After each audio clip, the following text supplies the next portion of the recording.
کہ بیض انجیر کا پودا واٹرر کے زمانے میں 1599 میں انگلینڈ میں بویا جاتا تھا۔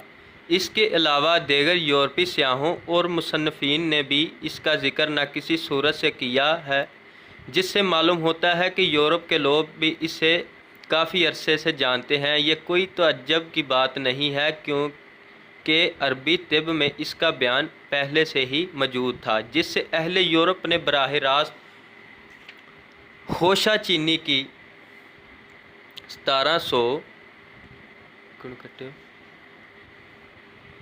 1764 میں پیٹروکیونین نے، جو غرب الہند کا ایک فزیشین تھا، رسالہ روغن بیض انجیر وغیرہ کے نام سے ایک مضمون شائع کیا، جس میں اس نے پرزور سفارش کی کہ اس کو خفیف مسہل کے طور پر استعمال کیا جائے۔ پھر اس کے تھوڑے عرصے کے بعد 1788 میں اسے برٹش فارماکوپیا میں داخل کر لیا گیا، اور اب یہ دیسی اور بدیسی طریقہ علاج میں بخشر مشتمل ہے۔ کیمیائی تجربہ یہ ہے: ارنڈ کے بیجوں سے تقریباً 50% تیل نکلتا ہے، جو بیجوں کو کولو یا مشین میں پیل کر حاصل کیا جاتا ہے۔ اس تیل میں خفیف مسہل تاثیرات ہوتی ہیں۔ اس کا مفصل بیان آگے علیحدہ درج ہے۔ تیل نکالنے کے بعد بیجوں کو جو پھونک بچتا ہے، اس کی تاثیرات بہت قوی ہوتی ہے۔ اس پھونک سے ایک جزو ایسی نون حاصل کیا گیا اور ایک نہایت سمی جو ہیروویسن نکالا گیا۔ بیجوں کو کولو میں پیلنے سے جو تیل نکلتا ہے وہ فراری نہیں بلکہ قائم ہوتا ہے۔ روغن بیض انجیر کا جزو مؤثر ریسونیلٹی ایٹ آف گیسرل مانا جاتا ہے۔ اسیسن ایک ایسومنی جزو ہے جس سے الحتوی معلومات پیدا ہوتی ہے اور مسہل نہیں ہے۔ افالوخوائس ارنڈ کا تخم کا مغز ورموں کو تحلیل کرتا ہے اور دردوں کو تسکین دیتا ہے۔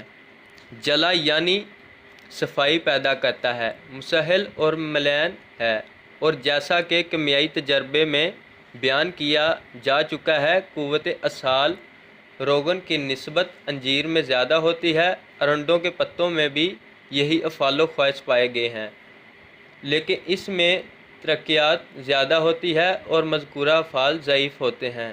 ارنڈ کے افعال اور استعمال کی تفصیل درج ذیل ہے۔ امراض دماغ: مغز تخم بیض انجیر کے کھانے سے رگوں کا تقویہ ہوتا ہے، اعضاء میں قوت آتی ہے اور درد سر، فالج، لکوہ اور ریشہ وغیرہ اوراد رفع ہوتے ہیں۔ ارنڈ کی چڑ پانی سے گس کر سر پر لیپ کرنے سے درد سر کو آرام ہوتا ہے۔ امراض چشم: ارنڈ کے پتوں کو پیس کر جو کہ آٹے میں ملا کے ضماد کرنے سے آنکھوں کے آس پاس کے ورموں، گلے کی گلٹیوں اور اعضاء کے ورموں کو فائدہ ہوتا ہے۔